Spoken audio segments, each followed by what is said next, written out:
Hi folks, Vipin here. This video will discuss about call centers. Now, before I proceed, I would like to tell you that I was working in a call center once upon a time, and it's better off that I share how things are in this place rather than you working in one and figuring it out. I don't want you guys to go through that. So let me be honest about whatever I went through and how call centers work. What's the difference between a call center and a BPO? All that's something which we will be discussing in this video. Okay, so let's get started. Are BPOs and call centers different? To an extent, actually. Both are in fact forms of outsourcing. However, BPO is a place where you don't make calls, where, well, at least you don't make as many calls as what a call center would do. Now, for example, in my case, I finished my BBM in 2008, and through campus placements, I was recruited in Infosys BPO Ltd. Now, I don't like to tell people that I was working in a BPO or a call center because honestly I feel it brings down the quality of my own quality by saying where I worked. I'm not really in favor of saying where I worked, but nonetheless I've decided to be honest in this video. So I did work in a BPO, Infosys BPO, and what is it that I actually did? Most of the work that you see in a BPO is in fact Control C, Control V. I remember there were around 4 or 5 departments, I think, which was part of a very large team. The large team, of course, was divided into these different departments, and none of the jobs that the people who which they did there was actually something which was adding value to the client. Our client was Deutsche Bank, and whatever job we were doing was so menial and so far down the organization chain. To be very honest, whatever we did didn't really matter. Now, the reason I say that is because I remember in one case I had an escalation. An escalation is where the client puts a complaint on you. And the client went on to give a complaint saying that because I didn't inform an error, he apparently lost about 6 million Great Britain pounds. Now, if this were to be true, which is of course bullshit, I'm sure I would have made it into the news. Don't you think that would be pretty cool for an Indian channel to cover? Some BBM graduate working in the corner of JP Nagar in Bangalore has suddenly in fact created a loss of 6 million Great Britain pound. Now, the loss was only in theory, but it never really happened. We were only told that okay, it could happen, and it could happen if the trader made a mistake from his side. We were not even connected to the trader's systems, so there is no possibility of us actually trying to cause something and eventually create big losses and shut down the company altogether. Most of the jobs, in fact, were so menial we had to work with pencil and paper. So you can see that whatever a BPO does, although it sounds very glamorous, the kind of work they do is in fact extremely menial. I even remember some of my students who went on to work for Google in Hyderabad. Even Google's operations in India happens to be the BPO one. Google does AdWords outsourcing in India, and when they talk about doing AdWords, all people have to do is post relevant advertisements for the keywords that people put in search engines. The people in India do not work on the core competence of Google. That is their search engine platform, their advertising. They mostly do the really low end work, the entry level work as I would like to call it. So that really doesn't add any grand revenue to the organization. People just do it because they have to. Okay? And then call centers, on the other hand, either make calls or receive calls. There was a client in Infosys BPO British Telecom. Now, British Telecom, according to me, is the equivalent of BSNL in India, but of course for the United Kingdom. Now, just like if you have a BSNL connection, or should I say it as if you unfortunately have a BSNL connection, I'm sure you'd be going through regular interruptions in your service. That is, the telephone would go dead, an error in the bill, some issue or the other you would come across. Now, with all that happening, the same thing a company like British Telecom would go through as well. And some disgruntled customer from UK would make a call to India and the Indian guy would go about sorting it out. So that's a case where they would refer to it as an inbound call center. That is a call coming in from UK to India and you go about sorting out the complaint. The other side is an outbound call center. An outbound call center is a type of call center where you go about making calls. Now, this could be for various reasons. It could be that, let's say, you as British Telecom want to take over the customers of Vodafone. So, what do you go about doing? You call up the customers of Vodafone and you tell them, hey, how about you go for a new plan which BT is offering?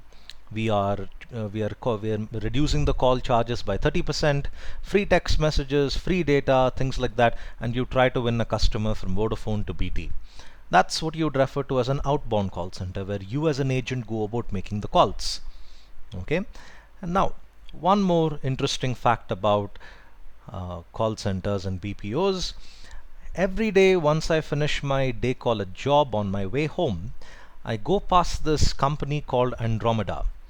Now, the company, as far as I know, is not as cool as the Galaxy Andromeda, but this company happens to be in a gully in KR Road. If you go past the MTR head office, just next to the MTR head office, you would see a small building. That's what you would refer to. That's the name of the company called Andromeda. No matter what time I finish work and go through that place, I always see people come in or come out of that place. And most of the people whom I see there are either BCom or BSc graduates. Now, I've been seeing a board in front of that company, which I think for the last 4 years, since 2010 probably, or even earlier, where they've been saying Andromeda is hiring. Voice processes, contact, walk-in interview, all that. For 4 years, this company has been hiring people non-stop. So you can imagine how many people must be leaving in order for them to keep hiring continuously. A call center has effectively become a factory for people, where in a factory you see raw materials and finished products come in and come out. Here in a call center you see people walk in and walk out. The attrition rate, as they call it, attrition is a word that people use for when people leave an organization. So if the attrition rate is so bad, you can imagine how many people keep leaving a call center so easily, so often. Now, why is it that people leave a call center so often? It's for a variety of reasons. I will get to that in some time. So, what's it like working in one? As someone who worked in a BPO, I can tell you it's nothing like a sitcom. I think there's a sitcom that comes on Comedy Central, which in fact talks about the hilarious life of a call center employee. Now, believe me, that's not so the case. I wish it was. I would have certainly continued to work in one if it was like that, but as you can see, I'm not. Any call center saying that they are the number one employer has less truth than Salman saying that he's a virgin. Fact. How can a call center say that we are the number one employer in whatever field that they're talking about when you have an employee who leaves the office at say 2 in the morning and reaches his home at say 2:30 or probably 3 after dropping all the other employees in the cab? Now, no sane human being or rational human being would like to go home at 2 in the morning or 3 in the morning. It's bloody insane. On the other hand, I remember in Infosys BPO, there was a particular team, I don't remember their name, they used to come in at 9:30 p.m. 9:30 p.m. and go the next day at around 6:30, 7 a.m. Now, it is impossible for me to accept if you say that this company where you have people who are logging in at 9:30 p.m. or leaving the office at say 2 a.m., these employees are actually happy doing that. Now, if they are, they certainly require medical attention, but I'm sure it's not so the case. No call center or no BPO can say that our employees are happy. Because if you're working in shifts like this, which is unusually awkward for the human body, it's really not so the case where you can say that we are the number one employees. It's wrong to say that. Okay, I don't know who does these studies, how do they do these studies, but I regularly see call centers come out with information saying some survey done by some person has in fact voted them as the number one employer. So I honestly don't believe in that garbage. So it's routine work. How routine is this work? Now, I can tell you the work that I did in 2008 all the way till 2010 in 2014. It's so well memorized in my head. We would get emails saying that different reconciliation reports have been prepared around 6 a.m. London time, I think. For us, it would be close to noon. And once that would happen, we would go to a business objects application and download these different reports. These reports would come out in Excel. We would transfer them to a particular template, and then all we had to do was inform the particular trader whether he has to add additional trades or whether he needs to remove additional trades, and that's pretty much it. And we had to follow up on him on whether he's added or deleted. This is what my job was. And I can even tell you the different types of reports that we would get. Summit, Condor, Bloomberg, and there were three more. I'm sorry I forgot the others, but I still remember this. And I was working on the Summit reconciliation, which for many back then was considered to be the taboo of all the other reconciliations. So this is how routine it was. I even remember something that I did around 4 years ago. So it wasn't really something which you require to do with a strong qualification. Believe me, the jobs which I did in Infosys BPO doesn't require any great qualification at all. I even remember people who have done their MBA were doing the same job as me. You don't need an MBA to do these jobs. You don't even need a graduation to do these jobs. If you're comfortable with working in MS Excel, well, even if you're not, you could probably be trained in about say a month, and you could be perfectly fine in working on MS Excel, and you could just start off. Like I said, you don't even need a qualification to do this work. And then the routineness is in fact so bad, many people are so used to it they get into their comfort zone. The comfort zone is something which I always hated. This is one of the reasons why you never see BPOs come out with any innovation whatsoever. I cannot think of a single innovation which Infosys BPO has done. I cannot think of a single innovation which Google in India has done, or even Facebook for that matter.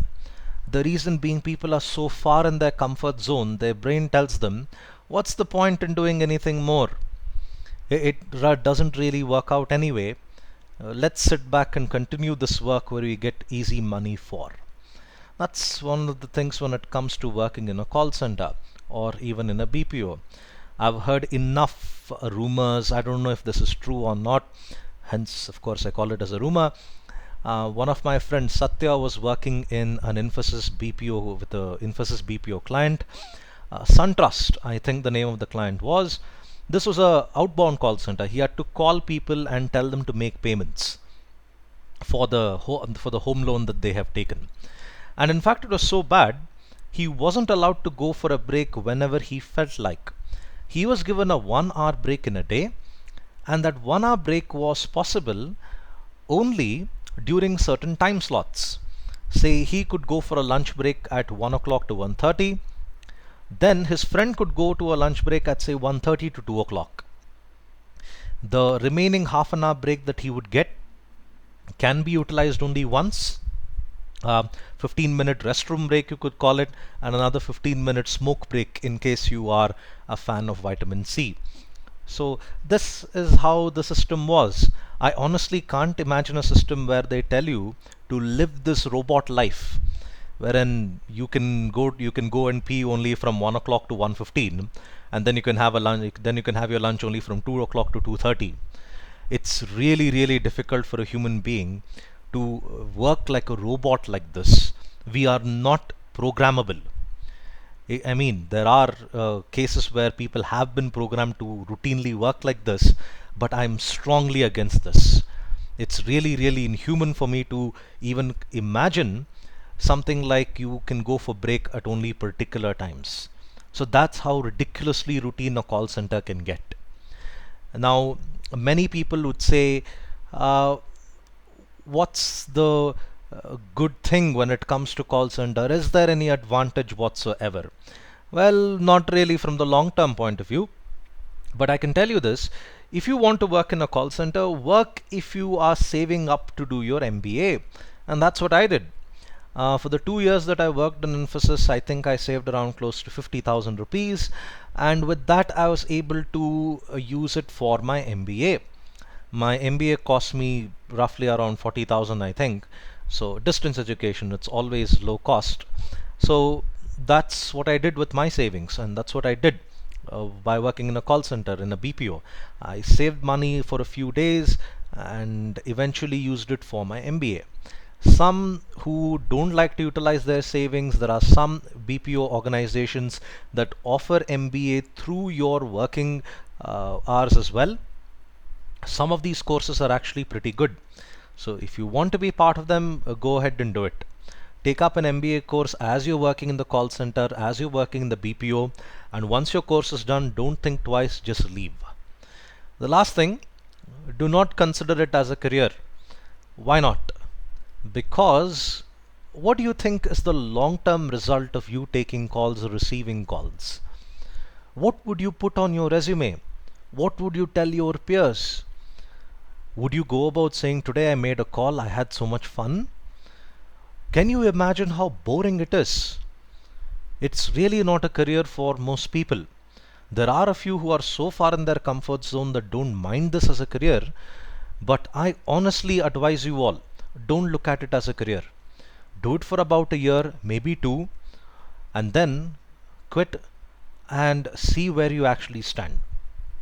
I know call centers sound really attractive because there was a time where they were giving very, very excellent salaries.